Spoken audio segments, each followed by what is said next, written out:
ये गांव में 5,000 रुपए किराए के मकान पर रहेंगे और शहर में 10,000 रुपए के किराए के मकान पर रहेंगे। गैस का सिलेंडर 31 मार्च 2024 तक फ्री कर दिया, खाना पीना पूरा फ्री कर दिया। और भारतीय जनता पार्टी के लोग कहां इस मुसीबत में, कहां इस आपदा में हमारे साथ खड़े होने चाहिए थे। वो विधानसभा सेशन बुलाने की बात करते थे, हमने विधानसभा सेशन बुलाया। हर्षवर्धन जी ने कहा कि आप आपदा पर चर्चा करना चाहते हैं, सरकार भी आपदा पर चर्चा करना चाहते हैं, और हम उस प्रस्ताव पर चर्चा करने लगे।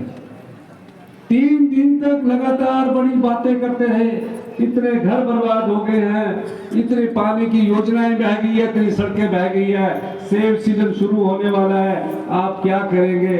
मैंने कहा अब हमारे साथ चलिए, हम आपके साथ चलना चाहते हैं, अगर आप हमें राहत पहुंचा सकते हैं हम श्रेय आपको देंगे।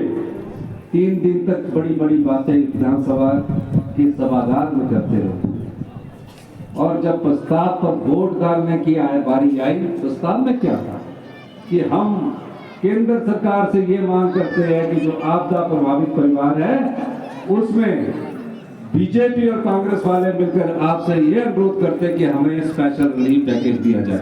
वो हमारे साथ खड़े नहीं हुए, वो बैठे रहे, घर तबाह थे, परिवार उजड़ चुके थे।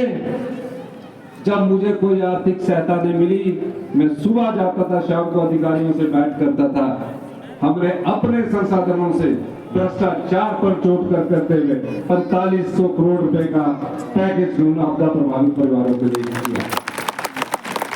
अब पैकेज घोषित होने के बाद एक और समस्या आ गई कि हम तो सिर्फ मकान बनाने के लिए 1,50,000 रुपया ही ले सकते हैं। प्रधानमंत्री आवास योजना के तहत भी 1,50,000 मिलता था, इंदिरा गांधी आवास योजना के तहत भी 1,50,000 मिलता। मैंने कहा पशु मर गए, कहीं के भेड़ बकरियां मर गई। मैंने कहा 1,50,000 में कैसे घर बनेगा, ये तो नियम ही ऐसे है, पिछले 40 साल से ऐसे नियम चलते आ रहे हैं।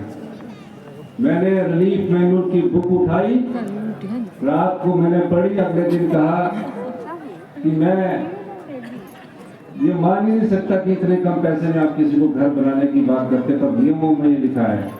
मैंने अधिकारियों को कहा कि ये नियम बदले जाने चाहिए। एक आम घर का, एक आम परिवार अपना घर 7 लाख रुपए में भी बना सकता है इस महंगाई के दौर पर, लेकिन फिर भी उनको ये लगे कि मैंने जख्मों पर मरहम लगाया। और हमने उस राशि को 1.5 लाख से बढ़ाकर 7 लाख रुपए कर दिया, और नियम बदल दिए, कानून बदल दिए। ये क्यों बदले? ये क्यों बदले? ये इसलिए बदले क्योंकि मैं भी एक आम परिवार से उठकर जानता था कि घर कैसे पक्का बनता है। मुफ्त बिजली का कनेक्शन दे दिया, मुफ्त पानी का कनेक्शन दिया, कहा सीमेंट भी इनको सस्ता मिलेगा। आज कई परिवारों के पक्के घर बन रहे हैं। फिर एक और ऐसा नियम, दकियानुसी कानून, कि जो कच्चे घर में रह रहा है उसको भी 1.5 लाख मिलेगा।